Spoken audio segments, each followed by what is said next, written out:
हरि ओम तत्सत। आज हम श्रीमद् भगवद गीता के 18वां अध्याय के 37 श्लोक पर संक्षिप्त में विचार करेंगे। श्लोक है यत्तग्रे विषममेव परिणामे अमृतं मम तत्सुखं सात्विकं प्रोक्तम मात्म बुद्धि प्रसादजम। अर्थात गुण भेद से अब हम सात्विक सुख के बारे में विचार करेंगे। साक्षात्कार के लिए आवश्यक है ज्ञान, वैराग्य, समाधि आदि, लेकिन प्रारंभ में ये विष तुल्य लगते हैं और अंत में सुख प्रदान करते हैं। इस सुख को सात्विक सुख कहते हैं। सात्विक सुख कब मिलता है? उत्तर है अहम ब्रह्मास्मि से। लेकिन कचरा युक्त मन के कारण, मल के कारण ब्रह्म नहीं मिलता है। ब्रह्म सुख नित्य प्राप्त है। ब्रह्म होने के लिए बहुत कठिन व्रत, तपस्या आदि करना पड़ता है। सात्विक सुख का साधन विवेक, वैराग्य, मुमुक्षुत्व है, संन्यास है और श्रवण, मनन, निध्यासन, अपरोक्ष ज्ञान, निर्विकल्प समाधि है, जो अति दुर्लभ है, लेकिन परिणाम में सुख ही मिलता है। साधन सिद्ध होने से आत्मबुद्धि ज्ञान के द्वारा मैं ब्रह्म हूँ, मैं ही सच्चिदानंद ब्रह्म हूँ, ऐसा अनुभव या साक्षात्कार किया जाता है। लेकिन राग, द्वेष, मोह, दंभ, हर्ष, विषाद, संशय, विपरीत भावना सात्विक सुख निवृत्त हो जाते हैं, जो अनुभव में बाधा डालते हैं। हरि ओम तत्सत, हरि ओम तत्सत, हरि ओम तत्सत। हरि ओम तत्सत। आज हम श्रीमद् भगवद गीता के 18वां अध्याय के 40वां श्लोक पर संक्षिप्त में विचार करते हैं। यह श्लोक त्रिगुणात्मक संसार के बारे में वर्णित है। श्लोक है न तदस्ति पृथ्व्यां वा दिवि देवेषु वा पुनः सत्वं प्रकृतिजे मुक्तं यदेभिः शत्रुभे गुणे। भगवान श्री कृष्ण कहते हैं कि संसार के सभी व्यक्तियों में कुछ न कुछ गुण होते ही हैं। बिना गुण से रहित कोई व्यक्ति हो नहीं सकता। लेकिन मुक्त व्यक्ति तीनों गुण से रहित होते हैं।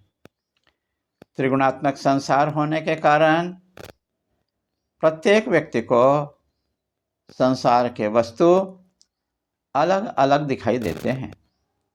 वास्तव में इस संसार में कोई भी व्यक्ति सुखी नहीं है। केवल गुणातीत ही सुखी होते हैं।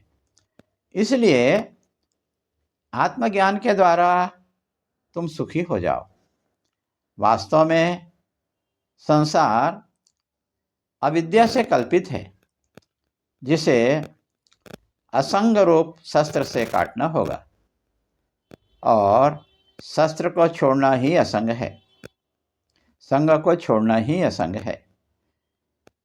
इसी कारण कहा जाता है हवन के समय में इदम न ममः, अर्थात मेरा कोई नहीं है, मैं किसी का नहीं हूँ। यह मेरा नहीं है और यह तभी संभव है जब कर्म करने से अंतःकरण पवित्र होगा। हरिओम तत्सत, हरिओम तत्सत, हरिओम हरिओम तत्सत। आज हम श्रीमद् भगवद गीता के 18वां अध्याय के 41वां श्लोक पर संक्षिप्त में विचार करते हैं। श्लोक है, ब्राह्मणक्षत्रियाविषां शूद्राणां च परं तप कर्माणि प्रवृत्तानि स्वभावाव प्रभवे गुणेः। अर्थात क्षत्रिय ब्राह्मण क्षत्रिय वैश्य को गुण स्वभाव के आधार पर शूद्रों से अलग किया गया है। ब्राह्मण क्षत्रिय वैश्य द्विज होते हैं, अर्थात यज्ञोपवीत संसार के कारण उन्हें द्विज कहते हैं। जाति धर्म क्रिया से ब्राह्मण क्षत्रिय से विषम हैं, जो अपने अपने गुण स्वभाव के कारण अलग किया गया है। तदनुसार उनके भिन्न भिन्न कर्म भी होते हैं। क्योंकि ब्राह्मण सत्वगुण प्रधान है, लेकिन रजस गौण होता है, तथा ब्राह्मण का स्वभाव शांतिमय होता है। क्षत्रियों में रजस प्रधान और सत्व गौण होता है, और क्षत्रिय स्वभाव से ऐश्वर्यता होती है। वैश्यों में रजस प्रधान लेकिन तम गौण होता है, और वैश्य धन अर्जन करते हैं, व्यापार करते हैं, किसानी करते हैं। शूद्रों में तमस प्रधान और रजस गौण गुण होते हैं, तथा शूद्र स्वभाव से मूढ़ होते हैं। कहा जाता है कि ब्राह्मण की उत्पत्ति गायत्री छंद से, क्षत्रिय की उत्पत्ति निर्दिष्ट छंद से, वैश्यों की उत्पत्ति जागृति छंद से, और शूद्रों की उत्पत्ति किसी छंद से नहीं होती है। संस्कार विहीन को शूद्र कहा जाता है। इनमें शूद्रों में 4 संस्कार मात्र होते हैं, एक नाम और 3 विवाह संबंधी संस्कार। भगवान श्री कृष्ण आगे कहते हैं कि जाति को जन्म से निर्धारित किया जाता है, अंगों के कारण भी विभाजन किया जाता है। शरीर के अंग जैसे मुख से ब्राह्मण, बाहु से क्षत्रिय, नाभि से वैश्य और नाभि के नीचे शूद्र माना जाता है। गीता के 18वां अध्याय के 41वें श्लोक में ब्राह्मण क्षत्रिय वैश्य को एक साथ तथा शूद्र को अलग दिखाया गया है। हरिओम तत्सत, हरिओम तत्सत, हरिओम तत्सत, हरिओम तत्सत। आज हम श्रीमद् भगवद गीता के 18वां अध्याय के 42 श्लोक 42 श्लोक, जो ब्राह्मण के स्वाभाविक कर्म को बताता है, उस पर अध्ययन करते हैं। पहले श्लोक को देखते हैं। समोदमस्तपः शौचम शांतिरार्जवमेव च ज्ञानम विज्ञानमातिथ्यम ब्रह्म कर्म स्वभावजम। भगवान श्री कृष्ण आगे उपदेशित करते हैं कि ब्राह्मण के स्वाभाविक कर्म क्या हैं। संक्षिप्त में कह सकते हैं, ब्राह्मणों को सम, दम, तप, शौच और शांति ये प्रमुख स्वाभाविक कर्म होते हैं। तो हम संक्षिप्त में इसको अध्ययन करते हैं कि सम किसे कहते हैं। अंतःकरण, अंदर की इंद्रियों का संयम या नियंत्रित करना, पूर्ण भोग की इच्छा समाप्त होना, यह सम है। दम क्या है? बाह्य इंद्रियों का संयम, निषिद्ध का दमन, छल कपट का त्याग करना। तप क्या है? द्वंद्वों को सहन करना। शौच क्या है? आंतरिक बाह्य शौच, शुचिता का पालन करना। अभक्ष भोजन का परिहार करना और अशुद्ध होने पर जप तप से और वाहे के लिए मुल्तानी मिट्टी से शुद्ध करना चाहिए। शांति क्या है? ब्राह्मणों का स्वभाव क्षमा करना होता है। अपना पिटाई करने वाले पर भी चित्त में विकार नहीं लाना, ऐसा उनका स्वभाव होता है। और आर्जवम अर्थात सरलता, छल कपट नहीं करना, शास्त्र अध्ययन करना कराना और मन वचन कर्म से एक होना, अर्थात जो सोचना वो बोलना और वही करना। इस प्रकार से ब्राह्मणों के षड्कर्म होते हैं। वो है पठन पाठन करना, यज्ञ करना कराना, सत्य, दान, क्षमा, अहिंसा, तप और अवैदिक को देख करके घृणा होनी चाहिए। मित्रों की रक्षा करनी चाहिए, सम्यक भोग होनी चाहिए और सबसे बड़ी विशेषता है धन लोलुपता नहीं होनी चाहिए। इस प्रकार भगवान श्री कृष्ण ब्राह्मणों के स्वाभाविक कर्म को उपदेशित कर दिए। अगले श्लोक में हम क्षत्रियों के स्वाभाविक कर्म को बताएंगे। हरि ओम तत्सत। ओम नमो नारायणाय। हरि ओम तत्सत। आज हम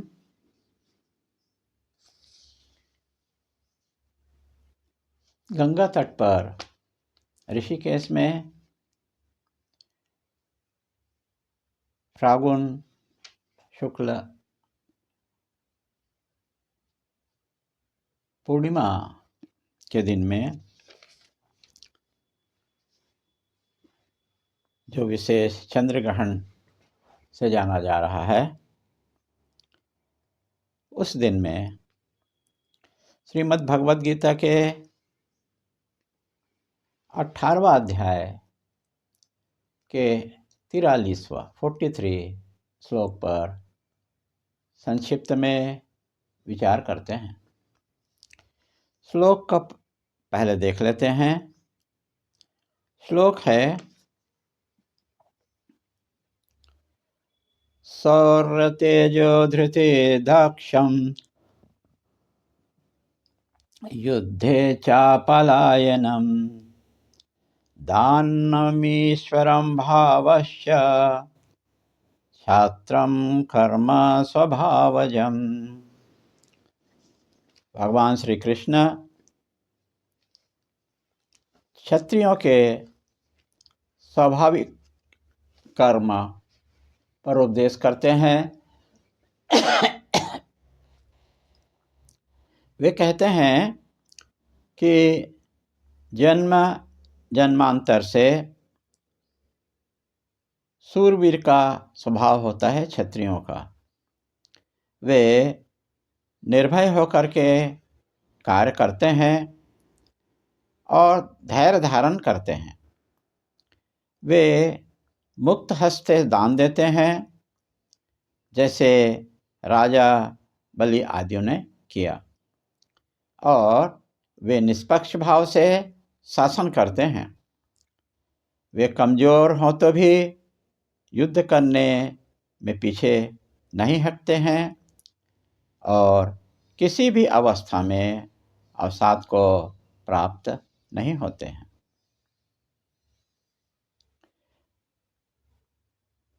वे दान कैसे करते हैं? मुक्त हस्त से दान देते हैं, जैसे राजा बलि ने दिए। क्षत्रियों के पास तेज होता है। तेज अर्थात धैर्य, विकल्प रहित रहना,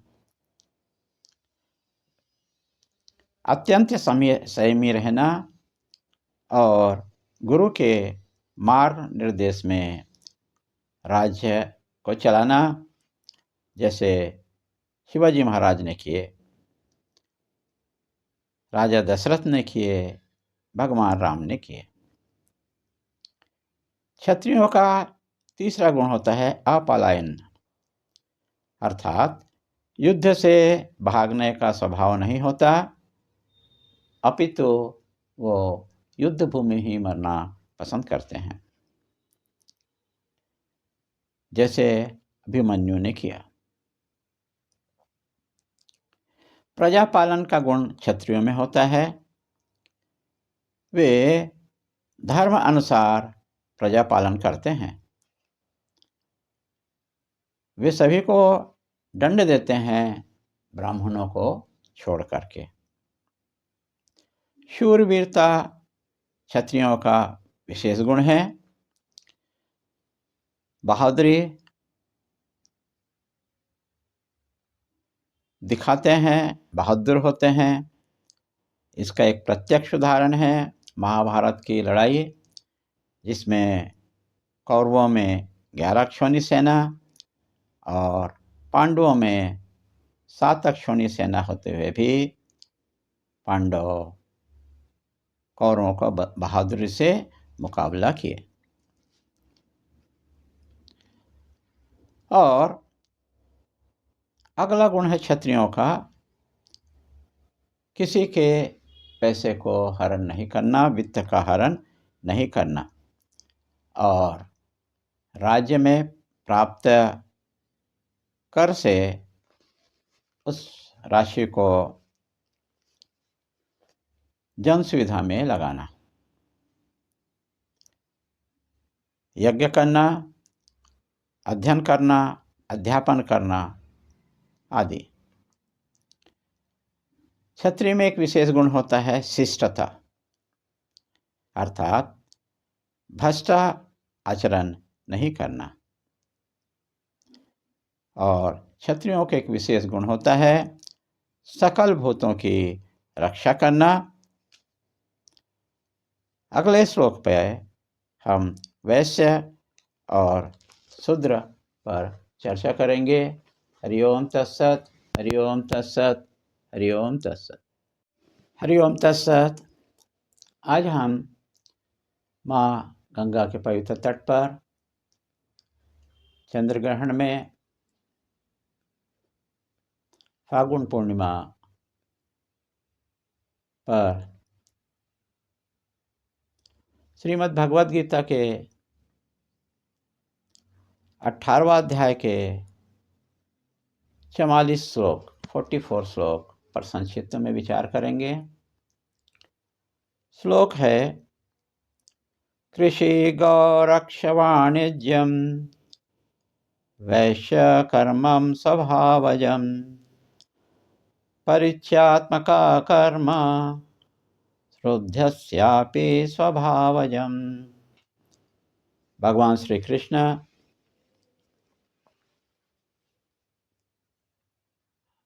अलग अलग श्लोकों में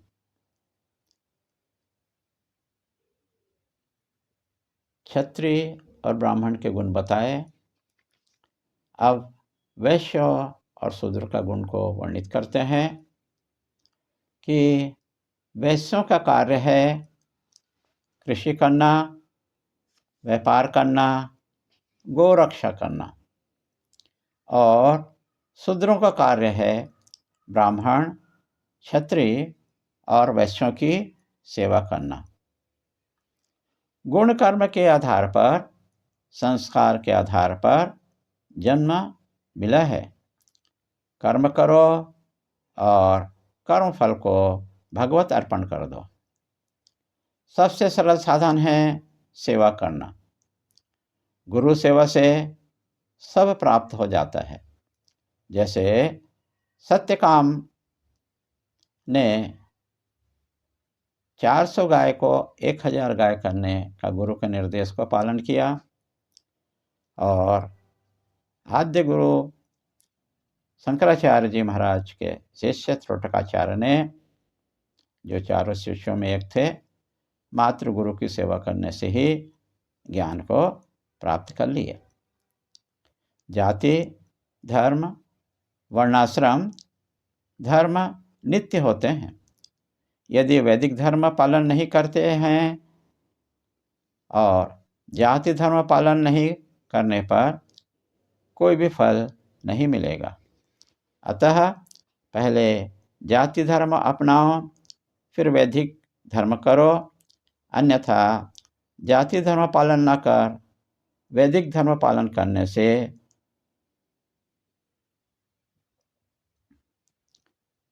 पाखंडी होंगे। कर्म का एक देश अनुष्ठान से पूर्णतः प्राप्त नहीं कर सकते। जाति धर्म को एक निष्ठा से पालन करने से स्वर्ग मिलेगा, लेकिन स्वर्ग में पुण्यों का क्षीण होने पर कर्म फल अर्जित करने के लिए पुनः मृत्युलोक में वापस आना पड़ेगा। हरि ओम तत्सत, हरि ओम तत्सत, हरि ओम तत्सत, हरि ओम तत्सत। आज हम गंगा तट ऋषिकेश में चंद्र ग्रहण के विशेष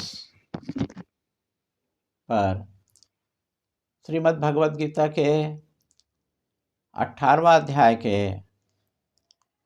45 श्लोक पर संक्षिप्त में विचार करते हैं। श्लोक है,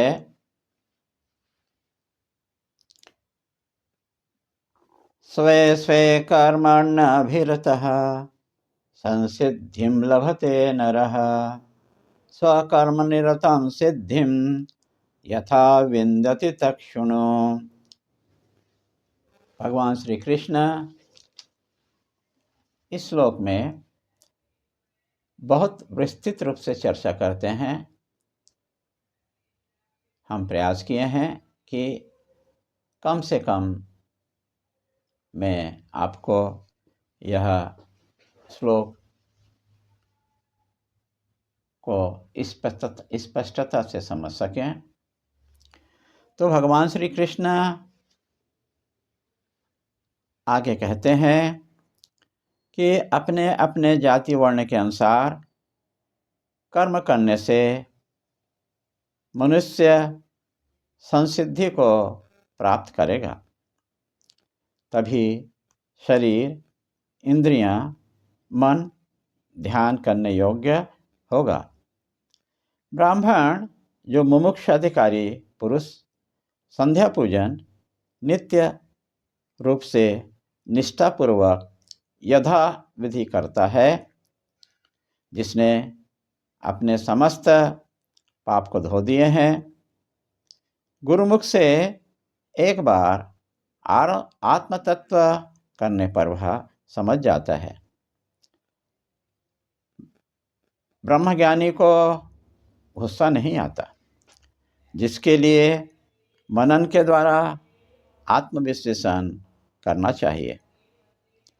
जो वेदांत श्रवण किए समझे लेकिन भेद बुद्धि से कर्म करते हैं, तो समझना चाहिए कि उसकी बुद्धि शुद्ध नहीं है।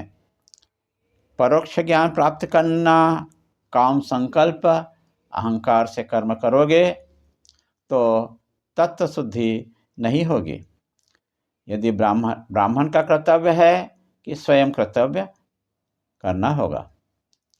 जाति विहित वर्ण मोक्ष की अपेक्षा के बिना अपने अपने कर्म का सम्यक प्रकार से कर्म करने से स्वर्ग अवश्य ही मिलेगा। गौतमी के अनुसार वर्ण आश्रम अपने अपने स्वधर्म का निष्ठापूर्वक अनुष्ठान करने पर कर्म के आधार पर जन्म लेना होगा। लेकिन जो मनुष्य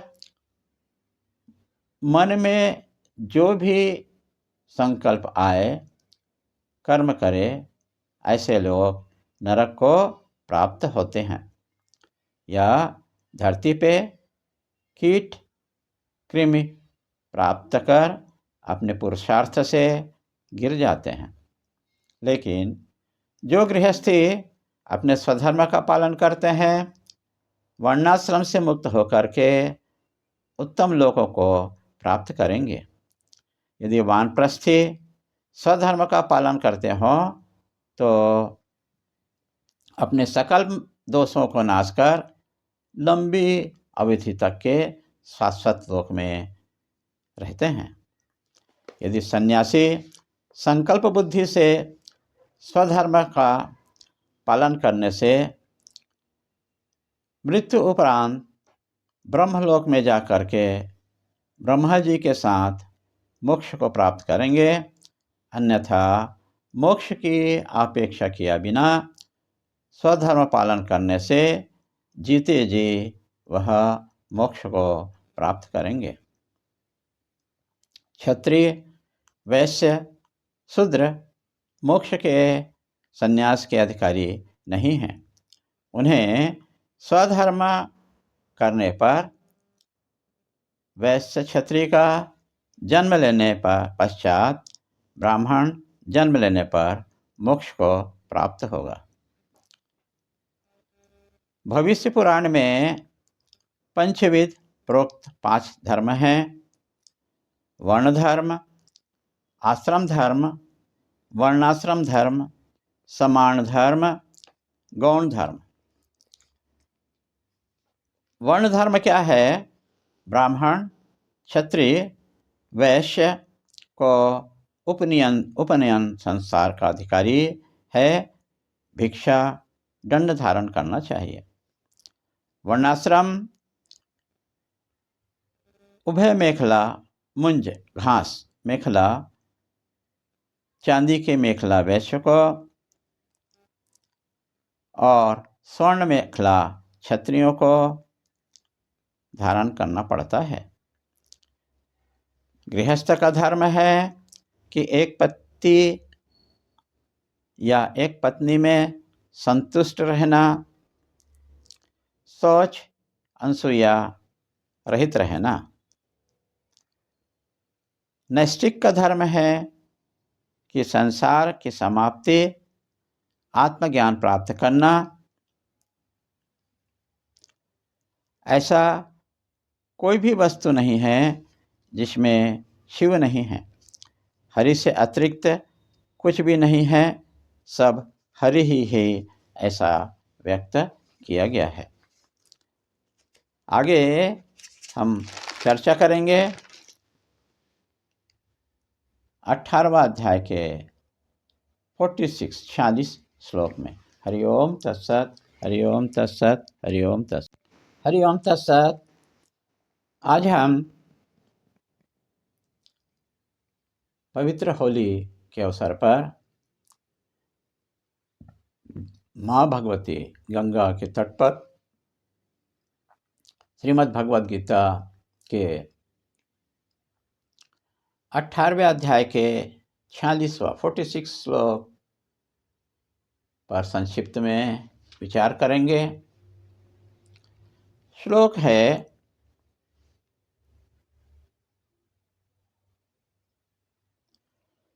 यतः प्रवृत्ति भूतानां येन सर्व इदं ततं स्वकर्मणां तपश्चर्यं सिद्धिं विन्दति मानव।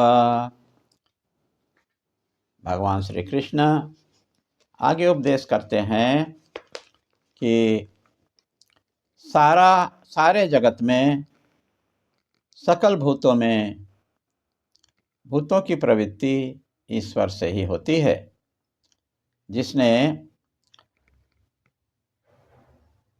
सकल संपूर्ण जगत को प्राप्त कर रखा है। नर अपने अपने स्वधर्म के अनुसार पूजा करके नर से महामानव हो जाते हैं, जिससे अंतःकरण शुद्ध होने से मोक्ष को प्राप्त कर लेते हैं। अंतर्यामी ईश्वर संपूर्ण जगत को आच्छादित किया है और जगत का संपूर्ण कार्य ईश्वर प्रेरणा से हो रहा है।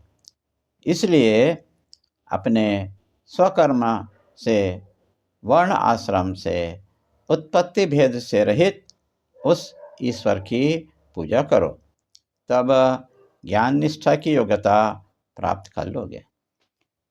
इसी को तैत्तिरीय उपनिषद में कहा गया है कि माया उपाधि ब्रह्म से भूत अर्थात आकाश आदि से उत्पन्न हुए हैं, वैसे ही अपने शरीर से लेकर ब्रह्म तक के ब्रह्म ही हैं।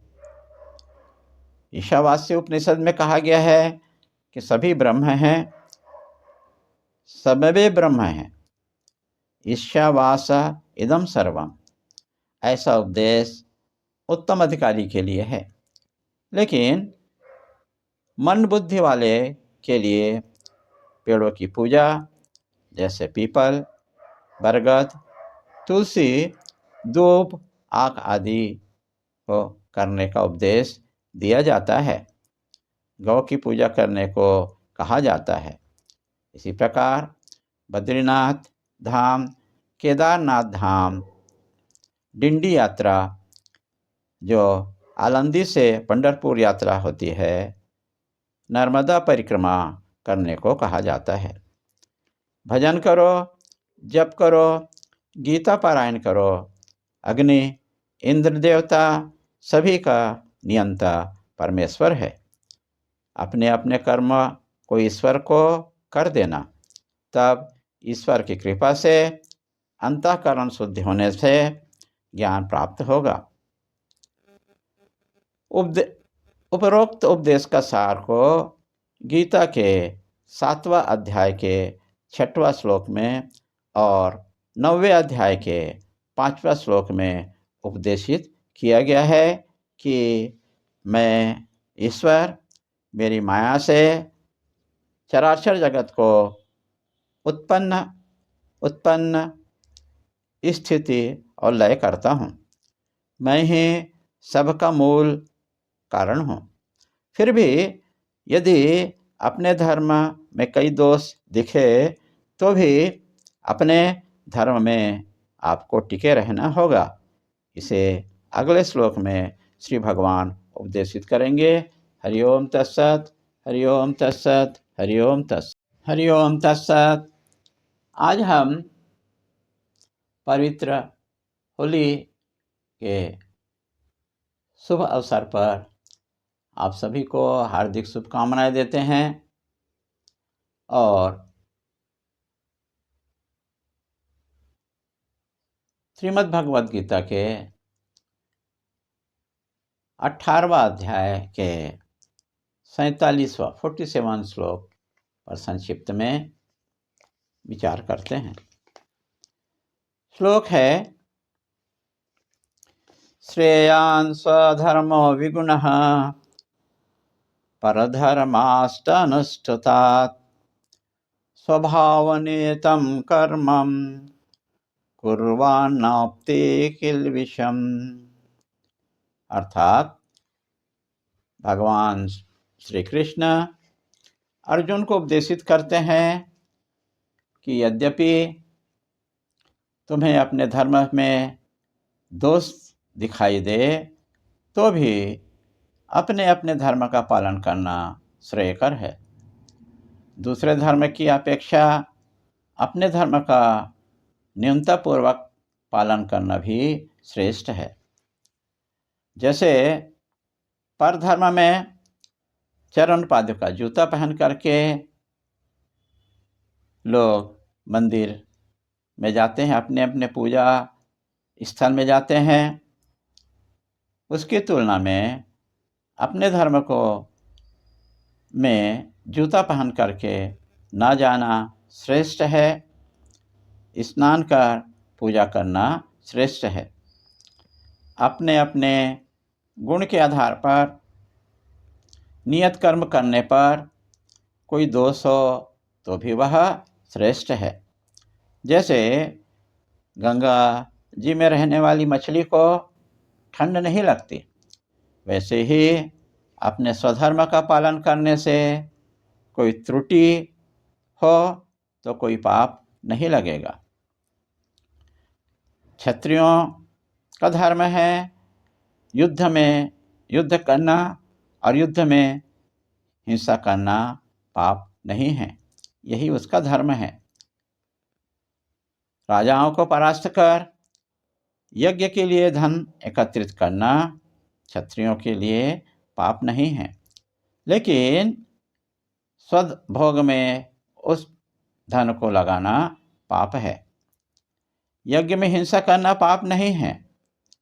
ब्राह्मण युद्ध नहीं कर सकते, क्योंकि युद्ध करना उनके वर्ण व्यवस्था में नहीं है, लेकिन उन्हें गाली दे करके भी उत्तेजित नहीं किया जा सकता।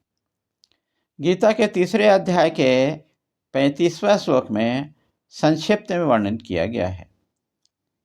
अज्ञानी में वर्ण धर्म जाति धर्म का अभिमान रहता है। वह एक क्षण भी कोई भी कर्म किए नहीं रह सकता है। ब्राह्मणों के लिए यज्ञ और क्षत्रियों के लिए युद्ध आदि करना बंधन का कारण नहीं होता है, क्योंकि याग करो या सेवा करो, कुछ भी करो, दोष तो होगा ही।